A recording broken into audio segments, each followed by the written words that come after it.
Number one, Azane Kaka number one. Bonjour et bienvenue à tous. Chaque enfant est doué à sa manière. Si vous ne nous croyez pas, demandez à n'importe quel parent. Certains enfants sont des grands acteurs, d'autres peuvent jouer des instruments déjà à 5 ans, certains résolvent les mots croisés plus rapidement que leur grand-père. Vous voyez un peu le tableau ? Cependant, il y a des enfants dont la réussite ne choque pas seulement leurs parents, leurs proches ou leurs voisins. Ces garçons et ces filles sont tellement cool qu'ils sont connus dans le monde entier. Mais qu'est-ce qu'ils ont de si spécial ? C'est ce que nous allons voir. Mais avant de nous lancer, voici la question du jour. Claude a un père, mais son père n'a pas de fils. Comment est-ce possible ? Répondez dans les commentaires et restez avec nous pour découvrir la bonne réponse. Et maintenant, on y va.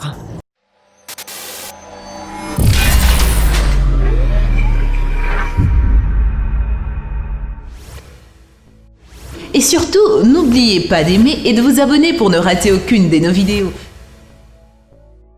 Catherine Di Maria. Selon les stéréotypes, les jeunes filles devraient aimer la mode, les médias sociaux et traîner avec leurs amis tout en restant loin des vieux véhicules, des détails de voitures sales et de l'huile de moteur. Eh bien, Catherine Di Maria déteste les stéréotypes. À l'âge de 12 ans, elle a dit à ses parents qu'elle voulait une voiture. Non pas en avoir une, mais en assembler une elle-même.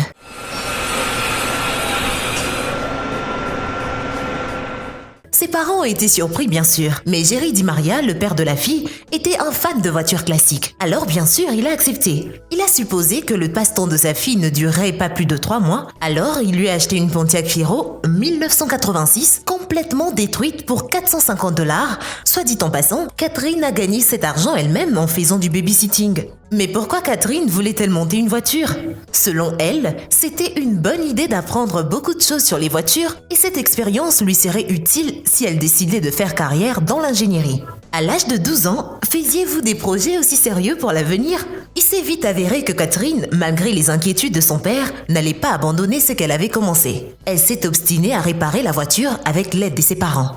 Cependant, Catherine ne comprend pas pourquoi son projet a attiré l'attention de tant de gens et est très en colère que les gens continuent de lui demander ce que cela fait d'être une femme mécanicienne. Ça n'a pas vraiment d'importance que je sois une fille qui fait ça. Je veux dire que je suis capable de le faire aussi bien que n'importe quelle autre personne, dit-elle. Autre détail intéressant, Catherine a décidé non seulement de réparer la voiture, mais aussi d'en améliorer les caractéristiques. Par exemple, au lieu du moteur original de 2,8 litres, elle a installé un moteur V6 de 3,4 litres provenant d'une Chevrolet Camaro.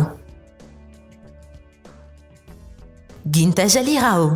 Le désir de changer les planètes et d'améliorer la vie des gens n'a rien à voir avec l'âge et Gintajali Rao en est la preuve. Cette jeune fille talentueuse née en 2005 est devenue la meilleure jeune scientifique des États-Unis à l'âge de 12 ans. C'est parce que Gintajali Rao a trouvé un moyen rapide de déterminer la présence de plomb dans l'eau. Avec son invention, elle veut aider la ville de Flint dans le Michigan, où de nombreux habitants ont souffert de la contamination de l'eau de la ville par le plomb en 2016. À l'époque, une grande partie de 100 000 citoyens de la ville se plaignaient de la couleur inhabituelle et de l'odeur désagréable de l'eau qui sortait de leur robinet. Après quelques tests, il s'est avéré que la teneur en plomb dans le sang de certains citoyens de Flint, y compris des enfants, était incroyablement élevée.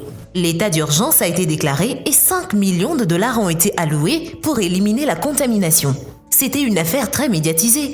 L'idée est venue à Gintajali Rao quand elle a vu ses parents tester l'eau avec des bandelettes réactives. J'ai réalisé que ce n'était pas un processus très fiable puisqu'ils utilisaient des bandelettes réactives. L'utilisation des bandelettes réactives nécessitait de nombreux essais pour obtenir des résultats précis, explique la jeune fille. Puis Gintajali Rao a décidé d'inventer son propre dispositif qui serait beaucoup plus rapide et moins cher pour les gens ordinaires. Mais ne nous demandez pas comment c'est possible. Certains enfants sont peut-être simplement des génies. Son invention est basée sur un filtre à nanotubes de carbone qui détermine la présence de plomb. L'appareil est également équipé d'un émetteur Bluetooth qui vous permet de voir les résultats du test sur l'écran de votre smartphone. Nous sommes au 21e siècle et maintenant presque tout est contrôlé par le smartphone. La jeune scientifique a même fait une démonstration de son dispositif sur le plateau de Tonight Show avec Jimmy Fallon qui a impressionné le public. And when you just put it in? Yeah, and you just let it in there for like 3 seconds. It's a very quick test. Okay. So it's based on Bluetooth connection. So all you have to do is click check status. Okay. And Check it status. gives you the results. So Look at that. Mine's safe. Beautiful. Gintajali Ramo conseille à ses pairs de ne pas abandonner. Oui, il n'est pas facile d'inventer quelque chose quand on est enfant et que les adultes ne sont pas à l'écoute de son opinion. Les 2 premières fois que j'ai fait mes expériences et mes tests, j'ai échoué tant de fois et c'était frustrant. Mais j'ai ensuite commencé à apprendre de mes erreurs et à réaliser que l'échec n'est qu'une étape de plus vers la réussite. Dit-elle. Gintajali Ramo a été une oratrice TEDx à 3 reprises. En septembre 2018, Rao a reçu le prix de la jeunesse environnementale décerné par l'Agence américaine de protection de l'environnement et en mai 2019, elle a reçu le prix principal dans le domaine de la santé pour sa participation au défi étudiant TCS Ignite Innovation grâce à une autre invention. Gintajali Rao en possède plusieurs. Imaginez tout ce qu'elle sera capable de faire dans sa vie. Elita André. Vous vous souvenez des dessins que vous faisiez quand vous étiez enfant? Des éléphants aux pattes étranges, des voitures à 15 roues et autres dessins étranges? Croyez-le ou non, mais les compétences de certains adultes en matière des dessins n'ont pas vraiment changé. À 12 ans, Elita André est déjà considérée comme une artiste professionnelle, pour être plus précis, comme une abstractionniste au style surréaliste. Elle a commencé à peindre à l'âge de 9 mois et a eu sa première exposition personnelle à l'âge de 2 ans. Grâce à cela, elle est considérée comme la plus jeune artiste ayant jamais eu une exposition personnelle dans un musée. Mais pourquoi cette fille est-elle si passionnée par la peinture? Bien sûr, ses parents ont été impliqués car son père, Michael André, est artiste et sa mère, Nika Kalashnikova, est photographe. Les parents créatifs d'Elita ont soutenu leur fille. Ils ont fourni au jeune artiste tout le nécessaire pour peindre et lui ont même construit un atelier moderne, et pas en vain car la petite fille est vraiment douée et dans son travail, elle utilise tout ce qu'elle a sous la main. Selon les sites web de l'artiste, son travail comprend des peintures, des graphiques, des sculptures et diverses installations. Bien sûr, elle a quelques critiques. Par exemple, certaines personnes croient que la fille ne crée pas ses propres œuvres et qu'elle est simplement aidée par ses parents. Nika et Michael nient de tels commentaires et prétendent que leur fille est obsédée par la peinture et qu'ils n'interfèrent pas du tout dans son processus créatif. Aujourd'hui, Elita André est une artiste de renommée mondiale dont l'exposition solo 2011 à la galerie Agora de New York a été présentée à guichet fermé en 7 jours. Cependant, Elita considère son exposition intitulée « La musique de l'infini » au musée de l'Académie des Beaux-Arts de Saint-Pétersbourg comme sa plus importante réalisation. Sam Olds. Ce jeune garçon de l'Illinois a prédit le vainqueur du tournoi de basketball masculin de la NCAA. Et ce n'est pas que Sam Olds ait le don de la prévoyance ou quoi que ce soit du genre. Il ne fait que suivre de près l'actualité sportive. Même si le basketball n'est pas le sport préféré de Sam, il a réussi à faire les prédictions les plus précises. C'est vrai qu'il a fait quelques erreurs, mais la chance était de son côté. Olds a réussi à battre un groupe d'analystes du basketball ainsi que Barack Obama et des célébrités comme Will Ferrell et Kevin Hart. Soit dit en passant, tout cela s'est déroulé dans le cadre du tournoi ESPN et pour la victoire bien sûr, Sam a eu droit à un prix 20 000 $ et un voyage à la compétition de basket sur invitation de Moïse, mais Sam était mineur. Il n'a donc pas pu se qualifier pour le prix. Désolé champion. Pecos Tatum. À quel âge devient-on cow-boy? Peut-être imaginez-vous un homme d'âge moyen, maintenant regardez Pecos Tatum, il n'a même pas 15 ans, mais il est déjà un vétéran de l'association américaine de rodéo pour la jeunesse et la vedette de quelques documentaires. Et bien sûr, il n'a pas l'intention de s'arrêter. Pecos Tatum est le genre de gars qui est né pour être un cow-boy. Certaines personnes sont nées pour être médecins ou enseignants, mais Pecos Tatum était destiné à devenir un cow-boy.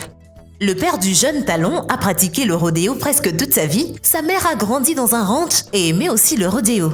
Les parents de Pecos Tatum se sont rencontrés lors du rodéo de la finale nationale du Wrangler en 2001. Le mariage a eu lieu en 2003 et 3 ans plus tard, leur premier et unique enfant est né. À la recherche d'un nom pour leur fils, ils se sont tournés vers Internet où ils sont tombés sur le mythique cowboy Pecos Bill. Il n'est pas donc étonnant que le garçon soit monté à cheval pour la première fois à l'âge de 2 semaines. À l'âge d'1 an, il utilisait une cheville de bois pour jouer au cow-boy avec des boîtes vides et à 7 ans, il a participé pour la première fois au concours de l'association américaine de rodéo pour jeunes et a immédiatement obtenu un succès. En 2013, il a remporté un championnat, puis 3 en 2014. Pecos Tatum consacre tout son temps libre à l'entraînement. Par exemple, il s'entraîne constamment avec la corde, même à la maison. Son objectif est de remporter un jour le championnat PRCA. Amna et Hamda Al-Kubesi. Les sœurs Amna et Hamda sont les premières femmes pilotes de karting des Émirats Arabes Unis. Cela semble déjà assez cool, mais en plus, elles ont commencé à conduire à l'âge de 14 ans parce que leur père Khaled Al-Kubesi est aussi un coureur célèbre. Il a été le premier athlète des Émirats à participer aux 24 heures du Mans, la plus ancienne course d'endurance de voiture. Bien sûr, avec un tel père, les filles écoutaient constamment les récits de compétition et de voyages autour du monde et elles ressentaient le besoin de faire pareil. Khaled remarque à son tour que ses filles sont également très douées pour les courses. La première était Amna qui avait déjà fait ses preuves à l'âge de 3 ans. La petite fille adorait s'asseoir au volant comme si elle savait déjà conduire et la fonction de chaque pédale et levier. Sa jeune sœur Hamda voulait également courir et impressionner la famille et elle a commencé à gagner dès la première saison. Aujourd'hui, les deux filles ont un grand nombre de trophées et elles en gagnent de plus en plus année par année. À chaque victoire, Amna et Hamda font tomber les barrières et les stéréotypes et leurs parents les soutiennent en tout. Kelvin Do. Kelvin Do a déjà 23 ans, mais il fallait l'inclure dans notre liste. Après tout, Kelvin Do a commencé à épater les gens dès son plus jeune âge. Ce jeune de la Sierra Leone, un petit pays d'Afrique de l'Ouest, est connu pour être devenu ingénieur à l'âge de 13 ans. Bien sûr, il n'a pas obtenu de diplôme. Kelvin Do a appris tout cela par lui-même en rassemblant des pièces électroniques dans des décharges et en construisant quelque chose de nouveau à partir de ces pièces, et pas seulement grâce à son amour pour toutes sortes de filets de boutons. En Sierra Leone, il y a eu des coupures de courant constantes. Parfois, les gens pouvaient profiter de l'électricité pendant une semaine, puis rester assis dans le noir le reste du mois. C'est pourquoi Kelvin Do a fabriqué sa propre batterie, capable d'alimenter les maisons environnantes. Il a également créé sa propre station de radio en Sierra Leone, où il joue de la musique et diffuse des informations sous le pseudonyme de DJ Focus. Comme vous pouvez le voir, c'est un type très intelligent. Kelvin Do est également devenu la plus jeune personne de l'histoire à être invité au programme de praticien invité du Massachusetts Institute of Technology et il a profité de cette occasion. Aujourd'hui, Kelvin Do est l'un des jeunes inventeurs africains les plus respectés. En 2016, Kelvin Do est devenu membre honoraire de Emergency USA, une organisation dont la mission est de fournir des soins médicaux et chirurgicaux gratuits aux victimes de guerre et de la pauvreté. Et voilà, c'est tout pour la vidéo d'aujourd'hui. Alors, quelle histoire vous a le plus impressionné? Dites-le nous dans les commentaires. Personnellement, Ginta Jali Rao a été mon coup de cœur. Avant de nous dire au revoir, la réponse à la question du jour, c'est Claude est une fille. Eh bien, merci d'avoir suivi cette vidéo et surtout, n'oubliez pas d'aimer et de vous abonner pour ne rater aucune de nos vidéos. Quant à moi, je vous dis bye bye.